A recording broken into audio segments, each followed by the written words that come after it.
இல்ல தலைவா, ரிவ்யூவர்ஸ் இல்ல, 4 பேர் தலைவா. ரிவ்யூவர்ஸே கிடையாது அவங்க. நான் ஒருத்தன் வேணா ரிவ்யூவர்னு சொல்லலாம். மத்த 3 பேருமே படம் பார்க்க வந்த சாதாரண ஆட்கள் தான். எங்களுக்கு ரொம்ப பெருமையா இருக்கு. நாங்க 4 பேர் சொன்னதை வச்சு தமிழ்நாடு முழுக்க ஒரு படம் ஓடலைன்னா எவ்வளவு பெரிய ஆட்கள் நாங்கப்பா, பெரும் பெருமையா இருக்கு. ஆனா ஒரு ஓப்பனா ஒரு விஷயம் சொல்லணும்னா, இந்த காலத்துல படம் பார்த்துட்டு வெளியில வந்து அவங்க சொல்ற கருத்தை வச்சுதான் ஒரு மக்கள் படம் பார்க்க முடிவு பண்றாங்கன்னு நினைக்கிறதே முட்டாள்தனம் நான் நினைக்கிறேன்.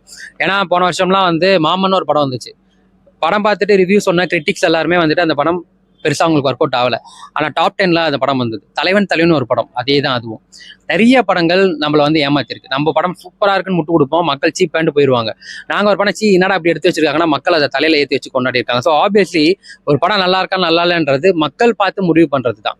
எந்த விதத்திலயும் எங்களோட கருத்து வந்து அவங்களை இம்பாக்ட் பண்றதான்னு கேட்டா 10% இம்பாக்ட் பண்ணும், அவ்வளவுதான். ஸோ அந்த விதத்துல நான் அவரோட கருத்துக்கு நான் உடன்படலை.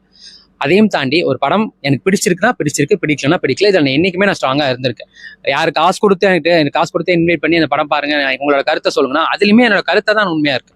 காசுன்ற சென்ஸ் டிக்கெட் போட்டு என்னை வர வச்சு படம் பார்க்கறதுன்னு சொன்னாலும் அப்படி இருக்கும் போதே நான் ஒரு படம் பார்க்குறேன். இந்த படத்துல வந்து தப்பான ஒரு சொசைட்டிக்கு, சமூகத்துக்கு